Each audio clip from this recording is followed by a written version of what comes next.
हो, भाताशिवाय जेवण हे अपूर्णच असतं नाही का? ताटामध्ये थोडासा शिल्लक राहिलाय म्हणून किती सहज टाकून देतो ना. रात्रीचा शिळा आहे तोही सहज टाकून देतो. माझं भरलंय मला नको म्हणून सुद्धा टाकून देतो.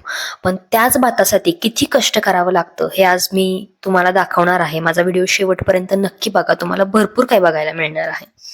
तर हे बघा, ही दिसतात आहे ना, ही भाताची रोपं आहेत. ह्याला तरवा म्हणतात. म्हणजे आधी बी पेरलं जातं, मग ही रोपं येतात. त्यानंतर ही रोपं काढली जातात आणि मग ही परत दुसऱ्या शेतात लावली जातात. तर आता आपण बघूया हे रोप कसे काढतात हे. या आता तुम्ही बघू शकता की हे रोप कसं काढलं जाते. रोपाच्या एकदम खालच्या साईडला धरून हे रोप काढलं जाते. रोप काढताना त्या तरव्यामध्ये खूप सारं पाणी असतं, त्यामुळे बसून आपण रोप काढू शकत नाही. त्यामुळे काही साधनांचा वापर केला जातो. तर यांनी तेलाचे मोकळे जे डबे असतात त्याच्यामध्ये पाणी टाकून या आजी त्याच्यामुळे बसल्या होत्या. तर काही ठिकाणी लाकडाचा तिरवडा असतो. तुमच्याकडे कोणतं साधन वापरलं जातं कमेंट करून नक्की कळवा. आणि त्यानंतर म्हटलं चला आपण पण ट्राय करून बघूया की रोप काढता येतंय का, म्हणून मी ते काढून बघितलं आणि त्या आजीने मला छान अशी मूठ बांधायला शिकवली. हे बघा, आता एक मूठ मी काढलेली आहे. काढताना पण खूप त्रास होतोय. मला वाटलं की वरच्यावर पटकन उपसून निघत असेल, पण असं नाहीये. याला पण खूप कष्ट करायला लागतात, जितकं लावायला करायला लागतं. हे मूठ नंतर लावताना काढून ह्यातला एक चौथा भाग घेऊन तो पूर्ण आपला मनगड जाईपर्यंत खाली रवायचा असतो आणि मग ते रोप लावलं जातं. तर एका मनगट आपण जेव्हा रवतो तेव्हा ते मुठभर तांदूळ त्याला येत असेल आणि ते मुठभर तांदळाचा एवढूसा भात होतो, जो आपण कधी शिळा राहिलाय कधी जास्त झालाय म्हणून टाकून देतो. आणि आज खऱ्या अर्थानं म्हणजे आतापर्यंतचा वाया घालवला जो भात असेल ना, त्याची परतफेड म्हणून आम्ही भात लावणार आहे आता.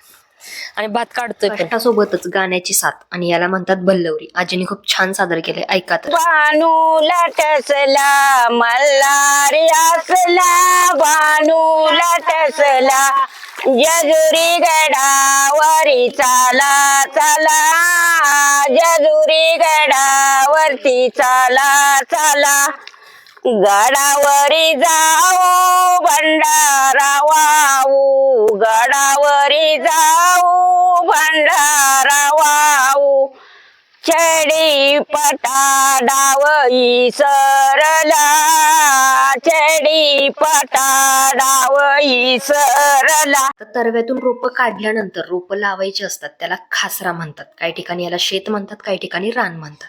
तर इकडे छोटी छोटी भाताची खासरा असतात. तर त्यासाठी काय केलं जातं, ट्रॅक्टरने असा चिखल केला जातो आणि त्याच्यामध्ये पाणी साठवलं जातं. हे बघा, हे सगळे दिसते ना, ही सगळी भात लावणी चालू आहे. ती माणसाची दिसतात, ती भात लावतात आहे. चला आता आपल्याला त्यांच्यापर्यंत पोहोचायचंय. आम्हाला एवढा पूर्ण रस्ता पार करून जायचंय चिखलातून. चला.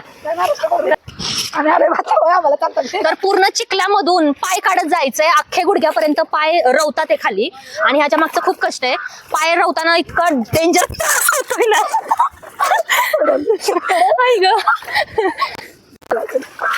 मला मारता आले.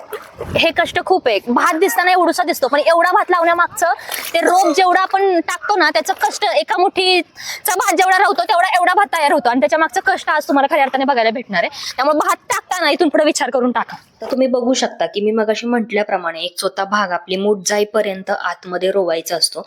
तर हा भात असा लावला जातो. पूर्ण गुडघ्यापर्यंत पाय हे आत चिखलामध्ये रोवत असतात आणि दिवस रात्र हे लोक कष्ट करतात. महिनाभर हे लोक पूर्ण अशा पाण्यामध्ये उभे राहतात आणि तो भात लावतात.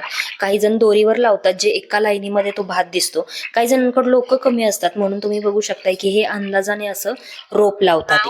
आता त्यानंतर शेतातलं जेवणाचा आनंद म्हणजे वा, कोणतंही जेवण असू दे अगदी चविष्टच लागतं. काम कोणतंही असू द्या, भांडी धुणं स्वयंपाक, पहिली मिस्त्री लावायची मग काम करायचं. हे बघा, भात लावताना पण मिस्त्री लावतात.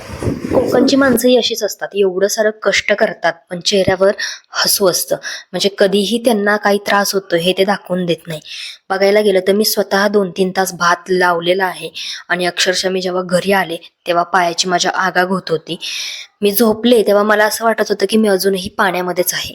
तर 2-3 तासाचा त्रास जर मला एवढा होत असेल तर हे लोक महिनाभर भात लावत असतात, कधी या शेतात तर कधी त्या शेतात.